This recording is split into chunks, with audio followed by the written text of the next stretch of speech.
بسم اللہ الرحمن الرحیم۔ السلام علیکم ناظرین۔ قرآن اور زندگی کا معمہ، اس عنوان کے تحت میں کوشش کر رہا ہوں کہ زندگی کے معمے کو قرآن مجید کی روشنی میں حل کروں، مگر محمد بشار الیاس مجھے کرنے نہیں دے رہے، اس لیے کہ ان کے پاس بہت سے ایسے پیچیدہ سوالات ہیں جن سے محسوس ہوتا ہے کہ زندگی کا معمہ بہرحال پیچیدہ ہے۔ تو آئیے ان سے کچھ مزید سوالات پوچھتے ہیں کہ وہ کریں، اور پھر دیکھتے ہیں کہ کیا قرآن مجید کی روشنی میں ان کا جواب ہم کو ملتا ہے یا نہیں ملتا۔ جی بشار۔ السلام علیکم ڈاکٹر صاحب۔ وعلیکم السلام۔ ڈاکٹر صاحب، ہماری یہ سیریز کی آخری ایپیسوڈ ہے اور کوشش میں نے یہی کی کہ آپ سے اس زندگی کے معموں کو سلجھانے کی کچھ نصیحتیں اور ایڈوائسز دے سکوں۔ آج میں دو بڑے بنیادی سوالات پہ آپ سے بات کرنا چاہوں گا جنہیں لگتا ہے کہ ان کو ایڈریس کیے بغیر اس پوری سیریز کا مقصد جو ہے وہ بے معنی سا ہو جاتا ہے۔ پہلا سوال ڈاکٹر صاحب جو میں آپ کے سامنے رکھنا چاہتا ہوں وہ یہ ہے کہ میرا وجود یا میری ایگزسٹنس خدا کی اسکیم کا ایک حصہ ہے جو کہ میری مرضی یا میری وش سے وجود میں نہیں آیا۔ ہم دیکھتے ہیں کہ اللہ تعالیٰ انسانوں کو اس دنیا میں بھیجتا ہے اور وہ اپنی مرضی کے بغیر اس دنیا میں آتے ہیں، اور وہی جو ریسورسز، انٹلیکچوئل کیپیسٹی، انوائرمنٹ اس کو ملتا ہے، اس میں بھی اس کا کچھ خاص اختیار نہیں ہوتا، اور انہی کانسیپٹس میں وہ دنیا کی زندگی گزار کے ایک آفٹر لائف کے مرحلے میں چلا جاتا ہے۔ تو جب ساری چیزیں اس کی ایگزسٹنس سے ریلیٹڈ اس کی مرضی سے ہوئی نہیں تو پھر یہ کس طرح کا امتحان ہوا؟ دیکھیں، آپ نے کافی پیچیدہ سوال کیا ہے، اس وجہ سے ماحول کو لائٹر کرنے کے لیے مجھے ذرا ایک دوسری بات کرنے دیں۔ جی۔ ایک شعر مجھے یاد آ رہا ہے، کچھ موضوع سے متعلق ہے، کچھ آپ سے متعلق ہے۔ بڑا مشکل ہے دنیا کا سنورنا، تیری زلفوں کا پیچ و خم نہیں۔ یعنی دنیا کا مسئلہ ذرا کچھ زیادہ پیچیدہ ہے، لیکن آپ بھی تو آخر اس کو حل نہیں کر سکے۔ گزارش یہ ہے کہ یہ بات تو بالکل ٹھیک ہے کہ ہم سے فی الحال جب ہم سوچتے ہیں تو ایسا محسوس ہوتا ہے کہ پوچھا نہیں گیا، اور یہ خیال واقعی انسان کو کچھ مایوس کرتا ہے، کچھ بے چین کرتا ہے، حوصلہ کھو دیتا ہے جب اس کے سامنے مشکلات آتی ہیں۔ لیکن قرآن مجید نے اس معمے کو بھی ایسے حل کیا ہے کہ ہم کو یہ بتایا ہے کہ نہیں، ایسا نہیں ہے۔ ہم سے پوچھ کے اللہ تعالیٰ نے اس دنیا کی زندگی کا یہ امتحان ڈیزائن بنایا اور پھر بھیجا۔ ظاہر ہے اس پہ ایک سوال پیدا ہوتا ہے کہ اگر پوچھ کر بھیجا تھا تو ہم کو یاد کیوں نہیں ہے؟ اس کا جواب یہ ہے کہ اصل میں یاد اس لیے نہیں ہے کہ آپ کو امتحان میں ڈالنا تھا۔ اگر سب کچھ یاد ہوتا تو پھر تو امتحان نہ ہوتا۔ کیا ایسا بھی ہوتا ہے کہ ہم پر کچھ چیزیں بیتتی ہیں اور ہم کو یاد نہیں ہوتی حالانکہ وہ یقینی ہوتی ہیں؟ جی بالکل ایسا ہی ہے۔ یعنی یہ بالکل یقینی بات ہے کہ میں اپنی ماں کے پیٹ سے اس دنیا میں آیا ہوں، مجھے یاد نہیں۔ میں لوگوں کو ایک مثال دیتا ہوں کہ بچپن میں یقیناً میں کوئی حرکت کر رہا تھا اپنے کان کے ساتھ کہ میرا کان ٹیڑھا ہو گیا، یہ والا نہیں ہے، یہ ہے، لیکن یہ کب ہوا مجھے نہیں یاد۔ مگر جب بھی میں آئینے میں اس کو دیکھتا ہوں تو مجھے ایک ریمائنڈر ملتا ہے کہ یہ میں نے حرکت کی تھی جب بہت سافٹ تھا تو یہ ٹیڑھا ہو گیا۔ اسی طرح سے وہ کیا چیز ہے کہ جو دنیا میں ہم کو یہ اعتماد اور احساس دلاتی ہے کہ اصل میں ہم اللہ تعالیٰ سے اس کے اس سوال کے بعد اپنی طرف سے اپروول کے بعد اس دنیا میں آئے ہیں۔ یہ چیز اصل میں ہم سارے انسانوں کے اندر دنیا کی تمام تر مشکلات کے باوجود اپنی زندگی کو بہتر سے بہتر بنانے کا جذبہ، اپنے اور اپنے گھر والوں کے مستقبل کو بہتر بنانے کے لیے آج کو قربان کرنے کا جذبہ ہے۔ اور اس سب کے باوجود کہ ہم جانتے ہیں کہ زندگی بہت محدود ہے، ہم موت کو پسند نہیں کرتے۔ آپ یہ دیکھیے کہ موت کے بارے میں انسانیت کا متفقہ یونانیمس ڈس اپروول ہے کہ جب بھی کوئی انسان، کوئی عزیز، کوئی دوست اس دنیا سے رخصت ہوتا ہے تو ہم احتجاج کرتے ہیں، ہم روتے ہیں، ہم کہتے ہیں یہ نہیں ہونا چاہیے تھا۔ اس سے کیا معلوم ہوا؟ اس سے معلوم یہ ہوا کہ جو فطرت ہم اس دنیا میں لے کر آئے ہیں اس میں مرنا فٹ بیٹھتا ہی نہیں ہے. میں نے اس پروگرام کی سیریز کے آغاز میں گزارش کی تھی کہ زندگی کے معمے کا سب سے بڑا جو پہلو ہے وہ موت ہے. سمجھ میں نہیں آتی موت، اس لیے کہ ہم دنیا میں آئے ہیں ایک ایسا جذبہ، ایک ایسی تمنا لے کر کہ ہم جیتے رہیں اور آج سے کل کو بہتر کریں. یہ کیا ہے؟ یہ اصل میں ہمارے اندر، ہماری فطرت کے اندر گدھا ہوا جنت کا احساس ہے. سو جنت کی تصویر شاید تفصیلی نہیں، ایک آئیڈیا ہماری فطرت میں رکھ دیا گیا، میموری میں نہیں ہے. اور ساتھ ہی ساتھ یہ جذبہ رکھ دیا گیا کہ ہم اپنے مستقبل کے لیے آج قربانیاں دے کر اس کو بہتر کرنے کی کوشش کے لیے تیار ہوتے ہیں. اللہ کے پیغام نے، قرآن مجید نے کیا بتایا؟ یہی بتایا کہ دیکھو آج کی زندگی کو تم ایسے گزارو کہ تمہارا کل بہتر ہو جائے، اور وہ کل ایسا ہو کہ جس میں موت نہ ہو. تو مسئلہ تو حل ہو گیا. سو اب ہمیں کیا کرنا ہے، اور جس کی وجہ سے میں بے چین رہتا ہوں اور جس کی وجہ سے ہم یہ پروگرام کر رہے ہیں، کہ ہم اس معمے کے حل کو سب کو بتائیں. تقریباً ہر ہفتے، ہر مہینے، آئے دن یہ سوالات مجھ سے لوگ کرتے ہیں کہ خودکشی کیوں نہ کریں، زندگی کا کیا مقصد ہے. ان کو چونکہ مقصد سمجھ میں نہیں آیا، سمجھایا نہیں گیا، وہ اس پر کنونس نہیں ہوئے، جس کی وجہ سے وہ بے چین رہتے ہیں.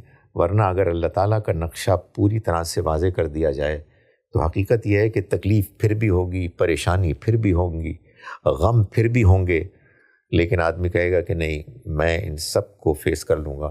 اس لیے کہ اصل میں زندگی کی جو بڑی پکچر ہے، تمام اس کے جو پیسز ہیں اسکیٹرڈ، وہ میری نگاہ میں سب جڑ کر ایک مکمل تصویر پیش کر رہے ہیں، اور میں اس پر مطمئن.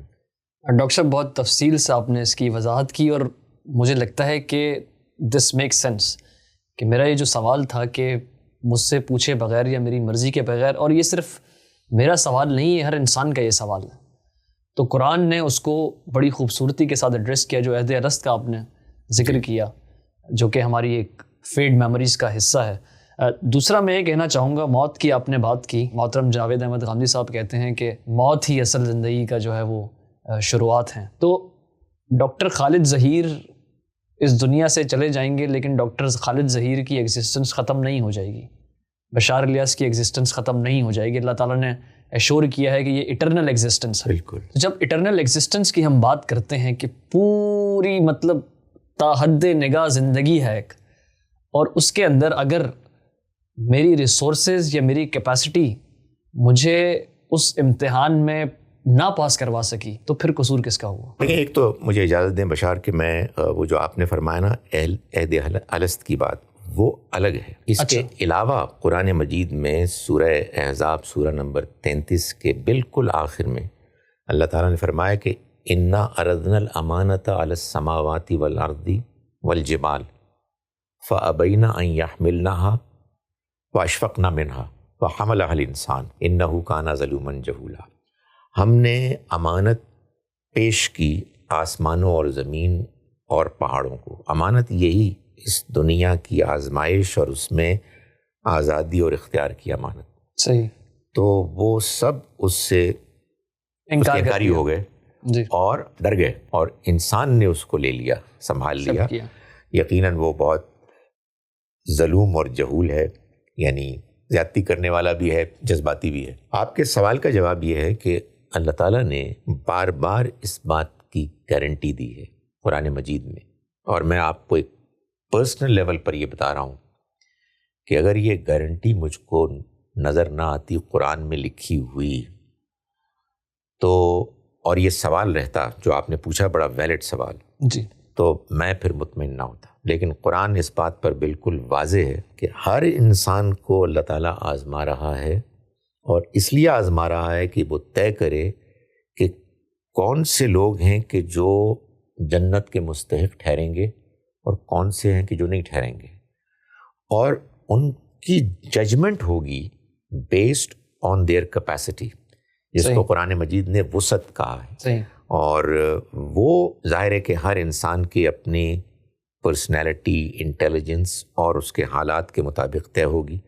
اور یہ اللہ کا فیصلہ، اللہ تعالیٰ ہمیں اس بات پر پوری طرح سے مطمئن کرتا ہے کہ آخری حد تک انصاف پر مبنی ہوگا. یعنی اللہ تعالیٰ فرماتے ہیں کہ وما انا بظلام للعبید، میں اپنے بندوں کے بارے میں ذرہ برابر بھی زیادتی نہیں کروں گا. اور ایک بات اور بشار میں گزارش کروں ادھر، یہ جو میں بات کر رہا ہوں بالکل ممکن ہے کہ بعض فلسفیوں نے بھی اپنے اپنے طور پر زندگی کے معمے کو مکمل طور پر حل کیا ہو. میں ایک مفروضے کی بات کر رہا ہوں، مجھے نہیں لگتا کوئی کر سکتا ہے. مگر جو بات میں ان ایڈیشن سب سے امپورٹنٹ، سب سے اہم کر رہا ہوں وہ یہ ہے کہ اس معمے کو حل کیا ہے اس ذات نے جو واحد وہ ذات ہے کہ جو اس کو حل کر سکے، اور وہ ہے اللہ تعالیٰ جس نے معمہ کریٹ کیا ہے، جس نے اس کو ڈیزائن کیا ہے. وہ یہ بتا رہا ہے اپنے اس کلام میں، بشار جو کلام 1400 سال سے زیادہ ہو گئے بدلا ہی نہیں، اس لیے تاکہ یہ دنیا والوں پر گواہی بن جائے. لیکن شاید میں کچھ تھوڑا سا شدید اور جذباتی ہو گیا. کیسے گواہی بنے گا جب ان کو پیش ہی نہیں کیا گیا؟ حقیقت یہ ہے کہ اصل میں احساس کا ایک پہلو یہ ہے کہ یہ ہم مسلمانوں پر تو گواہی ہے جو بچپن سے مانتے چلے آ رہے ہیں، اس کا اعتراف کرتے ہیں، بڑے فخر سے کہتے ہیں یہ اللہ کی کتاب ہے اور یہ محفوظ کتاب ہے. لیکن اس کو بجائے اس کے کہ دوسروں کو ہمدردی، نرمی اور حکمت کے ساتھ پیش کریں، ہم کیا کرتے ہیں؟ ہم الٹے ان کو کہتے ہیں کہ وہ کافر ہیں اور وہ جہنم میں جائیں گے، اور ہم مسلمان ہیں، ہم جنت میں جائیں گے. جس کے بعد سچی بات یہ ہے کہ زندگی کا معمہ حل کیا ہوگا اتنا پیچیدہ ہو جاتا ہے کہ لوگ بیزار ہو جاتے ہیں. وہ کہتے ہیں یہ معمے کا حل ہے ہی نہیں. اس لیے جو بھی انٹرپریٹیشن آپ پیش کریں دنیا کے بارے میں قرآن مجید کی روشنی میں، وہ قرآن کے الفاظ اس کے سیاق سباق کے مطابق ہونے کے باوجود اس کو میں یہ گزارش کر رہا ہوں ایک ناچیز ایک اور کرائیٹیرین پر پورا اترنا چاہیے، اور وہ یہ ہے کہ اس کو زندگی کے معمے کو حل کرنا چاہیے، نہ کہ پیچیدہ بنانا چاہیے. ڈاکٹر صاحب میں بالکل اسی طرف آنا چاہ رہا تھا کہ یہ تو ہم نے اسٹیبلش کر لیا اپنی اس پوری ڈسکشن سے کہ قرآن جو ہے وہ زندگی کا معمہ حل کرتا ہے، لیکن پھر سوال یہ آتا ہے کہ قرآن کا معمہ کون حل کرے گا؟ اب یہ سوال میں نے اس وجہ سے آپ کے سامنے رکھا ہے کیونکہ ہمیں لگتا ہے کہ قرآن ایک اقوال زری کی کتاب ہے جس کے اندر جس طرح ہماری گفتگو بھی ہو رہی تھی کہ حکمت بھری پڑی ہے، کہیں سے ایک آیت اٹھا لو اور کہیں سے یہ پڑھ لو، کچھ میسج مل جائے. ہمیشہ سے ہماری یہی اپروچ رہی، اور شاید یہی وجہ ہے کہ ڈفرینٹ انٹرپریٹیشنز بھی وجود میں آئیں. لوگوں نے جو احکامات دیے گئے، جو متشابہات کا بیان کیا گیا، اس کے اوپر ڈفرینٹ اوپینینس قائم کی گئیں. تو کیا آپ کو نہیں لگتا کہ اس زندگی کے معمے کو حل کرنے سے پہلے قرآن کا معمہ حل کرنا بہت ضروری ہے؟ کیا اپروچ ہونی چاہیے؟ میں چاہوں گا کہ آپ لوگوں کو بتائیں کہ کس طریقے سے، کس زاویے سے قرآن کی آیات کو سمجھا جائے، ان کے سیاق و سباق کے لحاظ سے، ان کے پس منظر کے لحاظ سے. کیونکہ آج کل کے نوجوان یا جس کی بھی دسترس میں قرآن ہے، وہ جس اس کو کھولتا ہے، رینڈملی کہیں سے پڑھ لیتا ہے، اگر ٹرانسلیشن بھی سنتا ہے تو کچھ اس کو سمجھ آتی ہے، کچھ نہیں سمجھ آتی.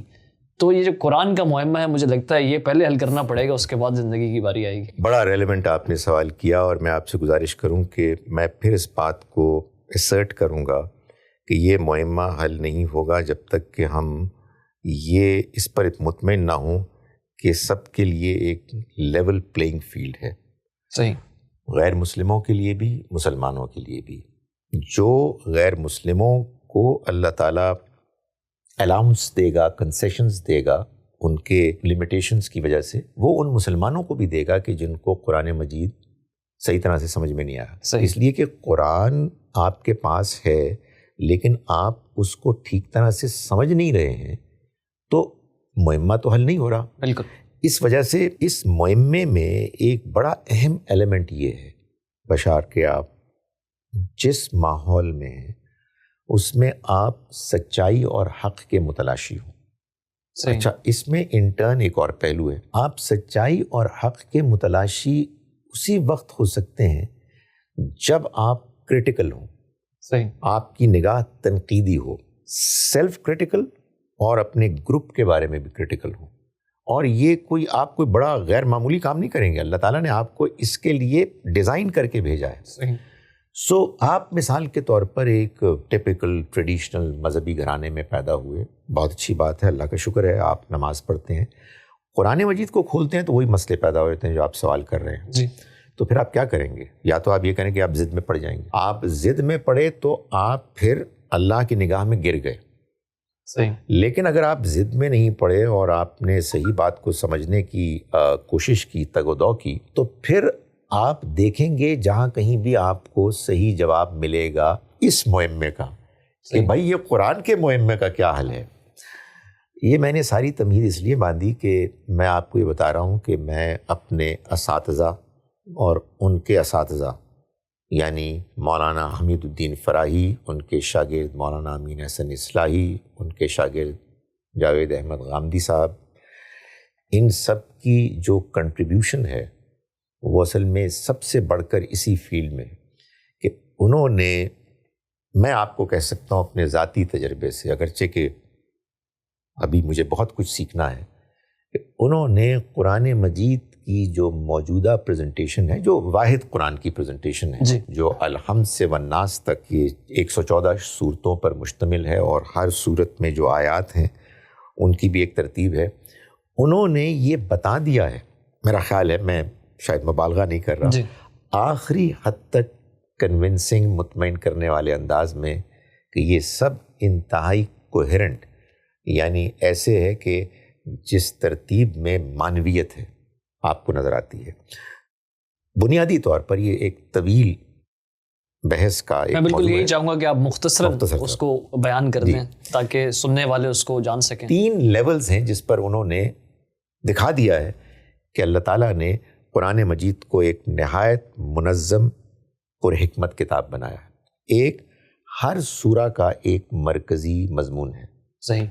تمام صورتیں چھوٹی ہوں یا بڑی اسی کے گرد تمام آیات گھومتی ہیں. صحیح. دوسرا، 114 صورتوں میں سے 6 کے استثناء کے علاوہ، ایکسیپشن کے علاوہ، 108 صورتیں 54 جوڑوں پر مشتمل ہیں. 2 ایک ساتھ ایڈجسنٹ آنے والی صورتیں جوڑا ہیں، یعنی ان کے مضمون مختلف بھی ہیں اور مشترک بھی ہیں. صحیح. ایک دوسرے کو سپورٹ کرتے ہیں اور اس کی بہت خوبصورت، حیرت انگیز مثالیں آپ کو پورے قرآن میں ملیں گی. اور تیسری اور شاید سب سے بڑی بات کہ یہ جو قرآن مجید ہم کو نظر آتا ہے، جانتے ہیں ہم تاریخی طور پر کہ کچھ مکی صورتیں، کچھ مدنی صورتیں. مکی صورتیں پہلی 13 برس میں نازل ہوئیں، مدنی صورتیں آخری 10 برس میں نازل ہوئیں. قرآن میں کبھی مکی صورتیں آتی، کبھی مدنی آتی ہیں، کبھی مکی آتی ہیں، تو معلوم ہوتا ہے کہ وہ تاریخی اس کا وہ آرڈر تو ہے ہی نہیں. یہ واضح ہو گیا اور بشار واضح ہو گیا کہ قرآن مجید 7 واضح ڈسٹنکٹ گروپس پر مشتمل ہے، ایسے کہ ہر گروپ میں اس کا لحاظ رکھا گیا ہے کہ پہلی ایک یا چند صورتیں مکی ہوں اور آخری ایک یا چند صورتیں مدنی ہوں. مکی مدنی صورتوں پر مشتمل 7 قرآن گروپس ہیں. ہر گروپ کی اپنی ایک تھیم ہے اور تمام صورتیں مکیات سے لے کے مدنیات تک اس تھیم کو سرو کرتی ہیں.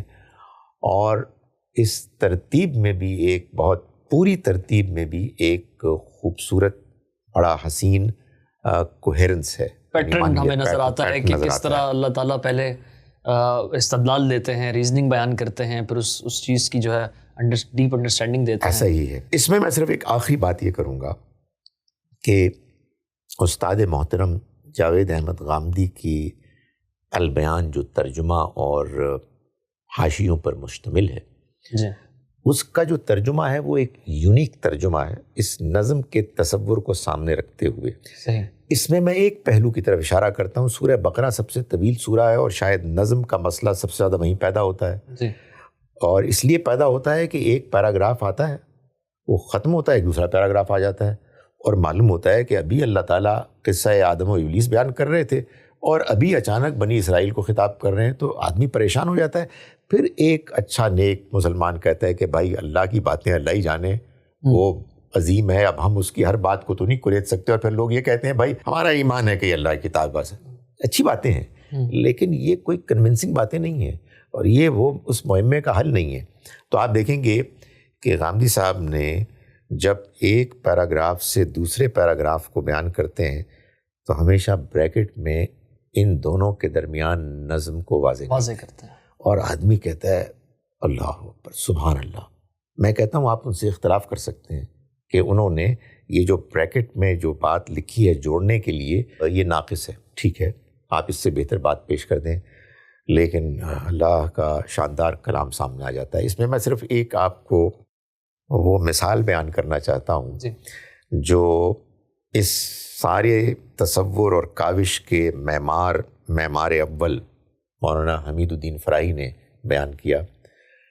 کسی سائل نے پوچھا کہ یہ کیا آپ کس مشکل میں پڑ گئے ہیں؟ قرآن کی ہر آیت ایک حسین آیت ہے, ایک سنگ مرمر ہے یا بڑی قیمتی ہے, تو پڑھنے دیں بس ایسے ہی. تو انہوں نے ایک سوال کیا, بس اسی پہ میں اپنے جواب کو ختم کرتا ہوں.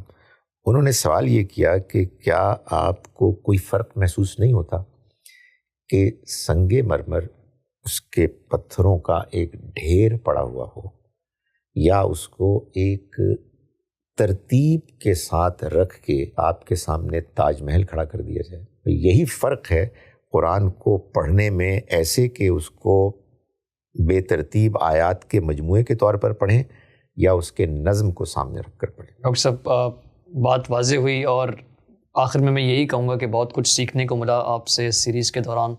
جو کچھ پیچیدہ سوالات میں الجھا ہوا تھا اس کی آپ نے کافی حد تک جو ہے وہ کوشش کی کہ میں ان گتھیوں کو سلجھا سکوں, اس مہمے کو جو ہے وہ بہتر طریقے سے سلجھا سکوں. تو بہت شکریہ ایک دفعہ پھر آپ کا, اور انشاءاللہ آپ سے پھر زندگی رہی تو استفادہ حاصل انشاءاللہ. الحمدللہ. بشار بات یہ ہے کہ اللہ کرے کہ ہماری اس گفتگو سے بعض دوسرے بہن بھائیوں کو بھی یہ انڈرسٹینڈنگ, احساس اور جذبہ ملے کہ ہماری بڑی ذمہ داری ہے.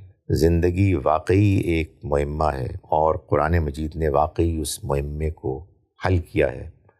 اللہ کرے کہ قرآن کا حل ہم کو بھی سمجھ میں آئے اور ہم بھی مطمئن ہوں, اور اللہ کرے کہ ہمارے اندر یہ جذبہ پیدا ہو کہ ہم اس کو دوسروں میں عام کریں تاکہ دوسرے انسانوں کو بھی زندگی کے بارے میں صحیح تصور ملے اور اپنے خالق کے ساتھ ان کا تعلق صحیح اصولوں, صحیح طریقے سے استوار ہو. بہت شکریہ. اللہ تعالی ہم سب کا حامی و ناصر ہو. السلام علیکم ورحمۃ اللہ وبرکاتہ.